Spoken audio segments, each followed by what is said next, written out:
Hello, welcome to Social Leopards. I'm Beth. Today, I'm here to share a message that, although it was written for people who are introverts, has some really helpful messaging that applies to most humans. I'm not introverted, but reading this article actually helped me feel better about slowing my roll a little around the edges. And I've got some good news that not doing it all may be sound advice. Let me introduce you to Karun Pal. He has a Substack account called The Introvert Letter. The post I'm sharing today is titled Low-Key Habits That Improved My Mental Health. Please check out the show notes if you like his content so you can hang out on Substack.com and read so much more of his work. As I read this article, I encourage you to think about reconnecting with yourself, turning down the volume on expectations, and leaning into what will help you thrive as an adult trying to maintain peace in a chaotic world. All right, I'm excited to share these words with you today. So here we go. Wake up at 5 a.m., drink 4 glasses of water, run 5 miles, do yoga, meditate, journal, work on your life's purpose. Sounds incredibly healthy, right? Images flood your mind. Artsy yellowish filters, a slow-motion water splash on the face, sipping green tea on a 69th floor balcony overlooking a quiet morning city. That 10-second reel, with 37 edits, really captures our imagination, a 100% guaranteed way to mental well-being. But does it work? Is it for you? I bought into that vision. For months, I tried many of these mental health routines, struggling to keep up. I'd beat myself up for not being disciplined, feeling exhausted by midday, guilty for skipping days, and stressed at night because the cycle was set to repeat the next morning. I failed, tried, and failed again. Yet nothing could heal or soothe the pain I was feeling inside. The peace, calm, and mental stillness I longed for never materialized. It took me a long time to realize something crucial. It was not for me. Introverts, you're built different. Here's the truth. These loud, high-impact self-care routines, while well-intentioned, can actually take a toll on your mental health instead of healing you. What you need is something quiet, something that helps you without overwhelming you, something soft, something gentle. The societal pressure to perform self-care looks great on the screen, but chasing these ideal routines often leaves us feeling mentally exhausted. True self-care for an introvert is about creating a sanctuary, not a spectacle. It's about being, not doing. Here are some low-key habits for nurturing your mental health. These are some low-key habits that have profoundly nurtured my mental health. They may not offer a life-altering transformation in the dramatic sense, but they provide a cozy, loving cozy path to self-care. Number 1, the quiet morning coffee/tea. Forget the 5 a.m. start if it stresses you out. For me, it's about the quiet morning coffee or tea. It's not about the time, but the intentional stillness. I wake up when my body feels ready, make a warm drink, and simply sit. No phone, no news, no to-do lists. Just the warmth of the mug in my hands, the gentle aroma, and the quiet morning outside my window. It's a moment to simply be before the world demands anything from me. This quiet ritual sets a gentle tone for the day. It helps me connect with myself before jumping into the world of chaos. It's an act of gentle transition, a soft landing into wakefulness. Number 2, a random walk. No phones, no destination, no intention, no hitting 10,000 steps count. Just stepping outside and letting my feet lead me. It might be around the block, through a quiet park, or down an unfamiliar street. The aim is to simply observe the world around me, notice the small details. A bird singing, a peculiar flower, the way a light hits the building. It feels like meditation. It allows my mind to wander freely, unburdened by the expectations of the world. These walks are like mini retreats, a chance to clear my head without the pressure of a workout. Number 3, doing nothing. For me, doing nothing is the greatest act of self-care. In a productivity-obsessed world, this feels almost rebellious, but it's essential. It means consciously choosing to sit, lie down, or simply stare out the window without an agenda. No scrolling, no reading, no planning. Just allowing yourself to exist without the pressure to produce, optimize, or consume. It's a space for true mental decompression, where the mind can finally rest and process without constant input. This may look unproductive, but this is what refuels my soul, makes me feel like me again. Number 4, having a go-to outfit. Decision fatigue is real. It takes energy to decide, especially when you're an introvert who processes information more deeply. Having a go-to outfit that's comfortable, makes me feel good, and requires no thought just makes everything so simple. It's one less decision to make, one less energy drain, freeing up mental space for more important things. I start the day feeling comfortable and ready without unnecessary stress. My go-to outfit is a simple black t-shirt and my blue Levi's 512. If it's cold, I put on a black hoodie or my favorite navy blue jacket. I've had it for 10 years, still going strong. That's all I need. Number 5, a calming playlist. Music is therapy for the soul.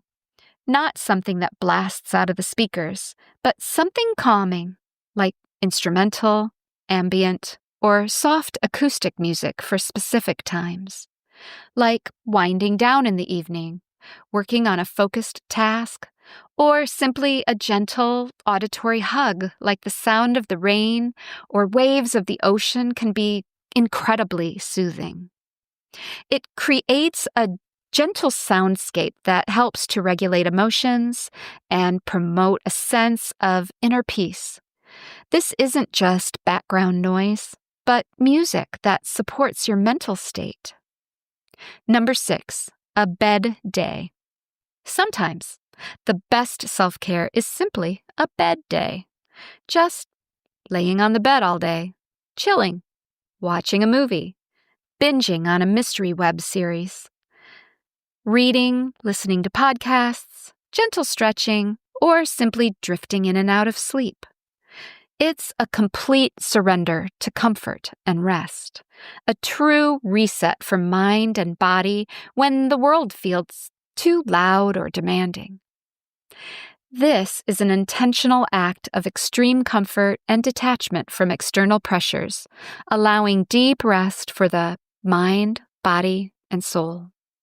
Number 7, yellow lights for evening. The harsh blue light from screens and LEDs can be overwhelming for sensitive introverts. Switching to yellow lights for evening, dim lamps with warm-toned bulbs, or even string lights creates a cozy, inviting atmosphere. To be honest, it feels like a signal to my body and mind that it's time to unwind. It's like a subtle environment shift that relaxes me and prepares me for restful sleep. Trust me, this simple change in lighting can be dramatically impactful to your nervous system, promoting a sense of calm and well-being.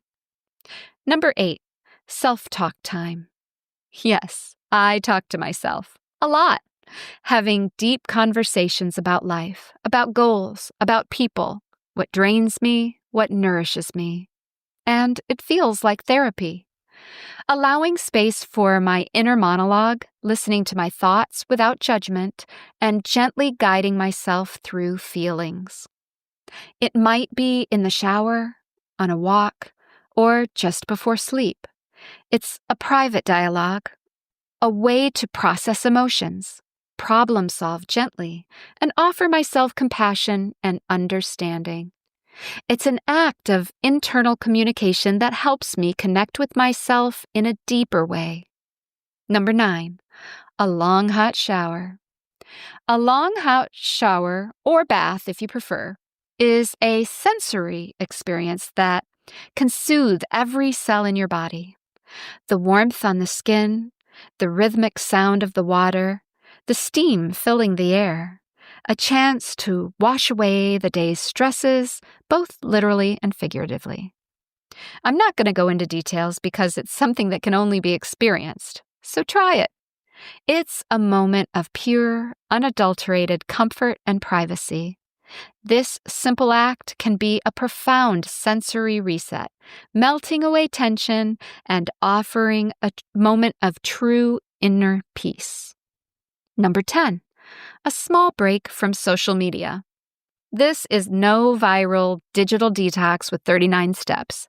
It's just a gentle disengagement from social media. Just putting the phone down when you feel you're getting overstimulated, setting time limits, unfollowing accounts that trigger your anxiety. It's about creating boundaries that protect my mental energy. It's simply curating your digital environment to support your peace, not disrupt it. Conclusion: find your gentle rhythm. These low-key habits have been revolutionary for my mental health, and it's not because they are groundbreaking or Instagram-worthy, but because they are gentle and deeply respectful of my introverted nature. They don't demand perfection or a complete overhaul of my life. They don't demand anything, to be honest. They just help me pause and connect with my true nature, and help me express myself authentically, just the way I am. You can learn more about it in my book, Born to Stand Out. The goal isn't to add more to your already busy life, but to subtract the noise and embrace the quiet. It's about finding what genuinely nourishes you. Just you. Stay blessed, Karun. Reading through this piece, I have to say, it stirred up a rare sense of calm and validation, almost like someone finally named some of the quiet comforts I've subconsciously sought for years. Even though I don't consider myself an introvert, this all was completely relevant to me. There's something reassuring in the words of this article. Karun has a gentle, honest approach. It feels like a warm invitation to step off the treadmill of self-improvement and simply breathe.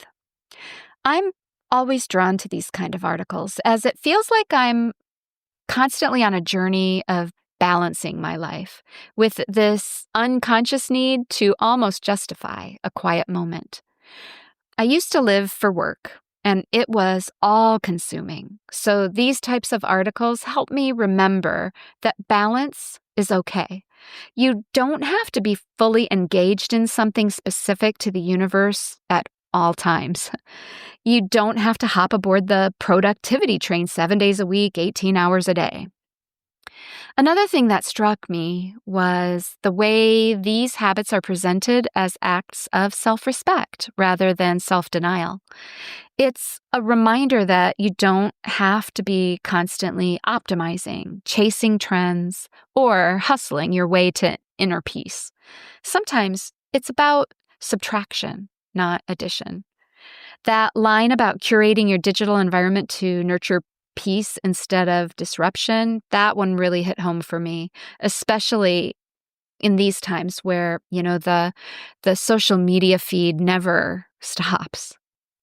As someone who spends a lot of time talking into a mic about well-being, I find myself wondering, How often do we overlook these kind of unremarkable habits, dismissing them because they're not flashy, they're not dramatic?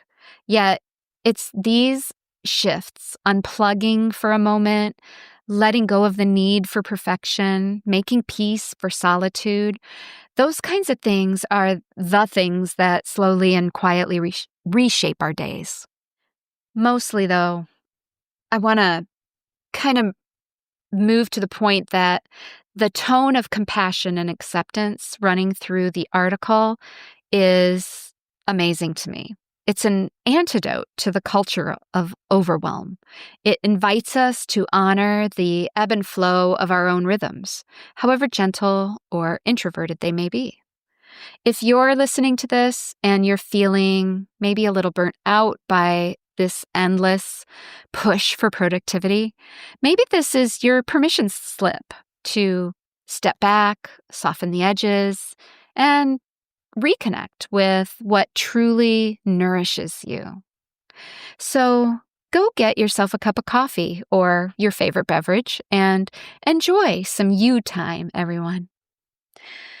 Now, next week, I'm returning to the topic of psychological abuse, and this time it's from Vera Hart, who is a psychiatrist and a neuroscientist who specializes in trauma recovery, narcissistic abuse, and the neurobiology of power.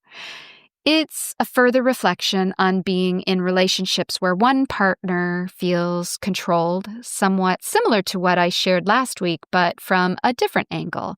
So I'm kind of trying to share something that I feel is helpful and offers some perspective from a professional as a counterbalance to the reflections from a survivor. And with that, I will say farewell for this episode. Until next week, take care.